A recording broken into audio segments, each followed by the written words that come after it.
This is the Zenvo TSR-S, and it's a little bit like the Eurofighter Typhoon fighter jet because it's got loads of firepower. It's extremely expensive, and it's also got some very clever active aero to keep it stable at high speed. Now in this video I'm going to talk you around the exterior, the interior, talk you through some of its clever features, and yes, I'm going to take it for a drive. And of course, I'm going to launch it to see how quick it is from 0 to 60 miles an hour. Though I am a bit worried because it's a bit rainy today and this thing could kill me. Anyway, I'm Matt Watson, and you're watching Carwow. Hopefully not for the last time. Worried. Buying a new car? Then head to Carwow and my team will help you find your next car at a fair price. Carwow, your one-stop car buying comparison site. Let's start this review by talking about the Zenvo's engine. So it's a 5.8 litre twin supercharged V8 that puts out 1,200 horsepower and 1,200 newton meters of torque. Obviously that kind of performance doesn't come cheap, especially not when it's wrapped up in all this carbon fibre. You see, this thing starts from 1.5 million euros, and that's before taxes. Now if you're thinking about getting a car such as this, you're probably going to have to sell some of your current cars, aren't you?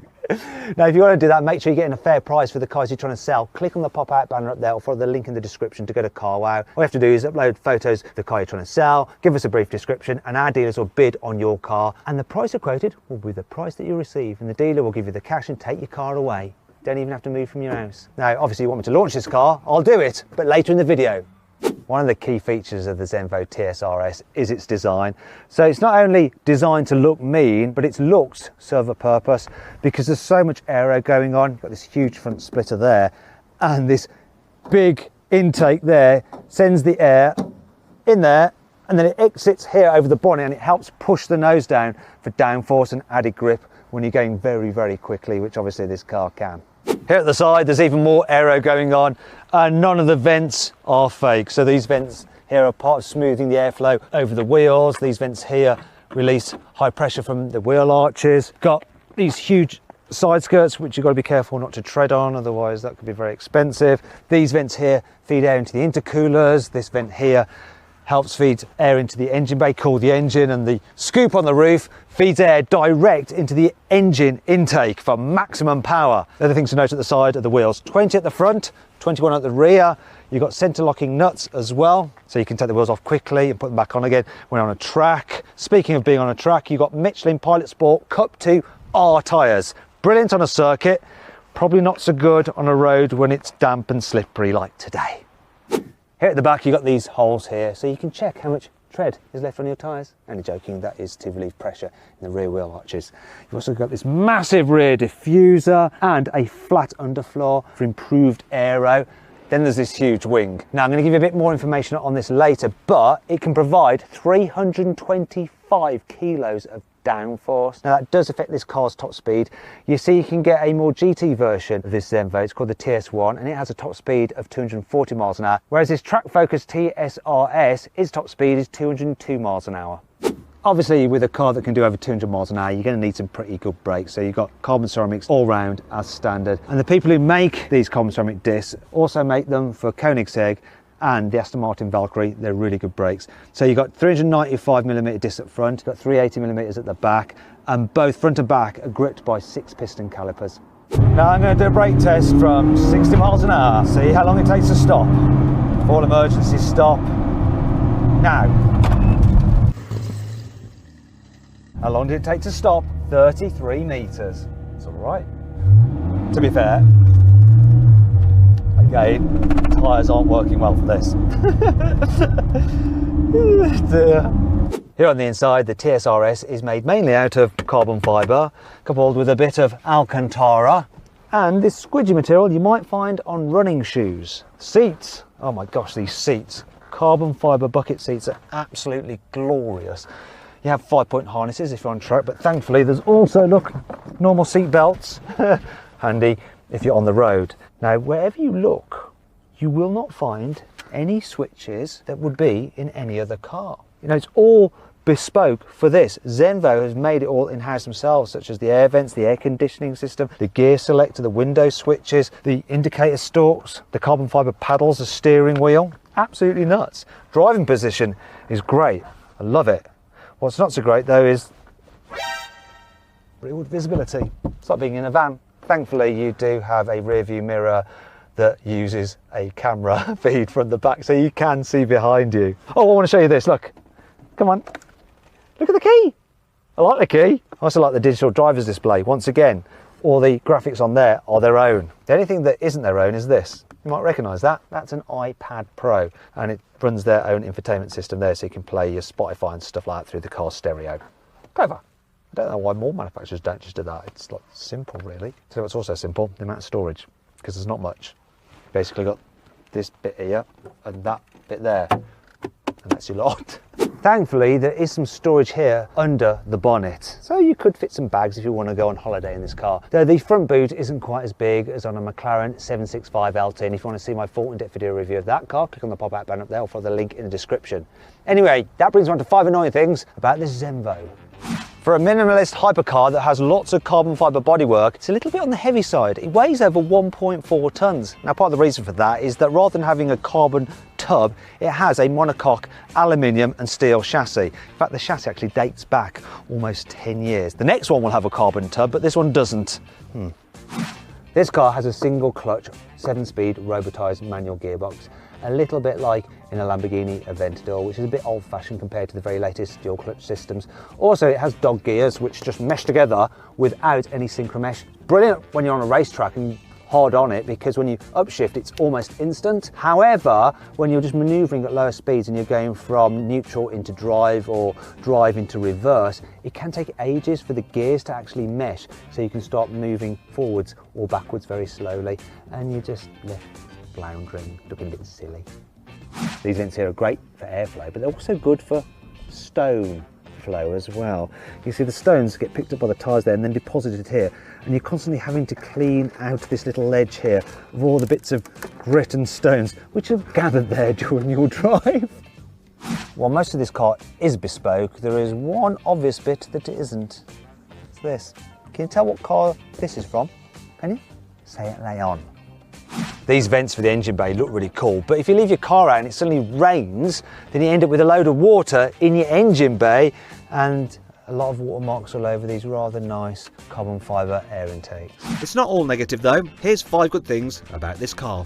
This massive rear wing is mounted to these 2 hydraulic rams, and it can act as an air brake like you get with other hypercars. So you stamp on the brake and it'll do that to slow you down, but also when you're turning, it acts like an aerofoil. So if you turn to the right, it'll actually bend the wing the opposite direction to push down the side of the car, which would normally be leaning up. And then if you do it the other way, if you turn to the left, it'll do it to the opposite side. And then you can make it dance around all over the place to like show off to your friends. It's kind of like some flight simulator, isn't it? It's nuts. This car has 2 driving modes, and when you start off, it will begin in IQ mode. And what that does is it limits the power if there's any slip to 800 horsepower. However, if you want to, you can press this button here and it'll give you max power, and it'll give you the full 1200 even if the wheels are spinning. Zenvo produce their own carbon fibre in-house, so they can pretty much do what they want with it. So if they want to, they could put any kind of pattern in it. They could even write your name in it if you're that way inclined. On this car, they've decided to make it herringbone pattern, and look at this line, the way it joins up. It's just perfect. It's so symmetrical, even down here. In fact, it runs the full length of the car. That is so pleasing for my OCD. I love it. The Zenvo has these lovely twin exhaust pipes, which are huge. Look, you can fist them.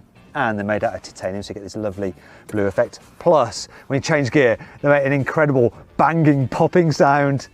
They even spit flames.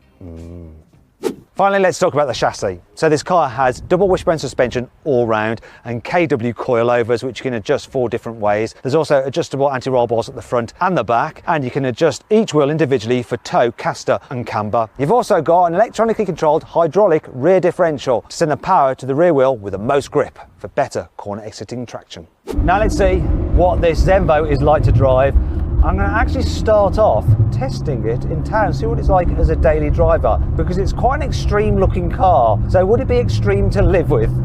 Okay, so it's fairly firm, the suspension, but because it's expensive suspension, it's not jarring. So it does just round the edges off of the bumps, but you do feel all the bumps. But it's not massively uncomfortable. The seats are actually really nice. The steering is light and easy. It's a wide car though, and being a left-hand drive, I'm having to be careful not to be too far over the white line. So I've got to get a bit more into the gutter when there's a lorry coming like that. Now, if you need to make a manoeuvre, let's see what it's like. Can I do a U-turn in it? Has it got a decent turning circle? Okay, come on, can we make it round? I'm not sure I'm going to make it round. The visibility is a little bit tricky, but come on. Don't curb these wheels, they are very expensive. I can't do that. Ah, there's a truck! Don't, you daft woman! Oh no! Now I've got to get into reverse. You've got to wait for it to engage reverse. Come on! Oh, there we go. Much panicking. There we are. So turning circle is quite a lot. Oh, and the gearbox. There we go. Got to wait for it to engage. It's the problem with the dog gearbox. Great when you're on track and you want instant changes, but when you're manoeuvring, it's a bit more of a faff. You have to be a bit patient. The view out the front of this car is actually all right because you've got quite a low bonnet and quite a low dash, so you get a good view forward. The rear view mirrors are pretty decent as well. It's just when you're looking at junctions like that, you can't see past that part, so it's that part behind me. You could daily drive it. You probably won't, but you can easily drive it to a track day, no problem at all. Anyway, enough of this nonsense. Let's go on a twisty road, see what it's like. Oh, the steering is responsive. Yes, it's got hydraulic power steering. Good old hydraulic power steering. So you do feel connected to the front wheels. Interesting thing about this engine is that because it's supercharged and not turbocharged, you don't have a sudden wallop of power, it just builds.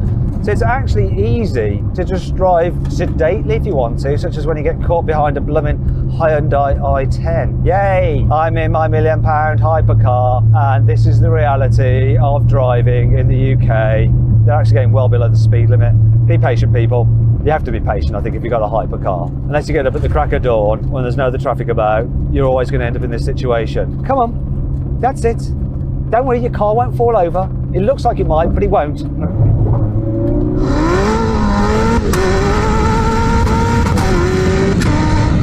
Oh, that must have scared the out of her. It's like a gun going off when you change gears. Whoa!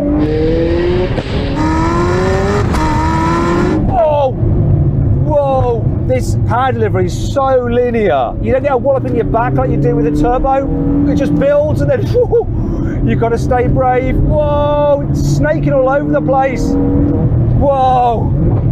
Do you know what? It sort of reminds me of a Lotus Exige, but times 10. It's just like nuts. The way you sit in it as well, low, but it's got a really low nose and a low dash, so you get a great view forward. When you're actually on it and changing gears, the gearbox, it's quick. It's just when you're manoeuvring. Can it be sedate on the motorway? I don't know. There we go.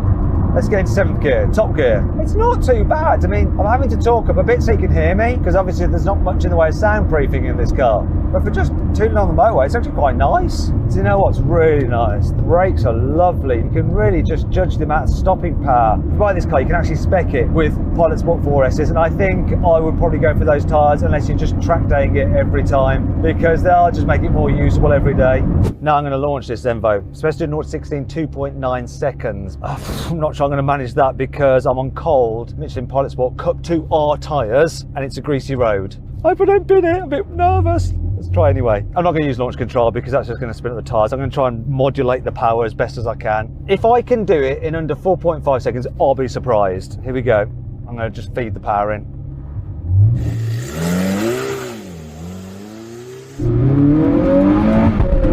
Whoa! Oh! I mean that... I short shifted, it was spinning up its wheels, it was a bit of a mess really, and I still did 0-60 in just over 4.5 seconds. I'd love to try it with warm tyres on a decent bit of road. I reckon it could do 2.9, I reckon it can, but no chance today in my hands. But I'm going to give it one more go.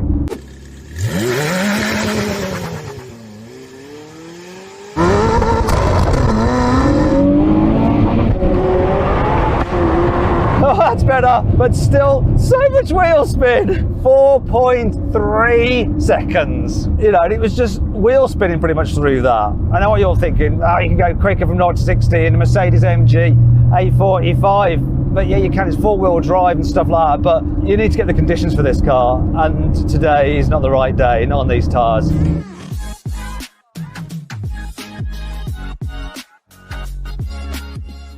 So then, what's my final verdict on this Zenvo? Should you avoid it? Should you consider it? Should you shortlist it? Or should you just go right ahead and buy it? Well, I reckon if you're a multimillionaire who wants something a bit unique, you should consider this TSR-S. You see, it's mad looking and it's an extremely rare sight. Only 15 of these will ever be made. However, you really do need ideal conditions to fully exploit its full performance. I hope you'll enjoy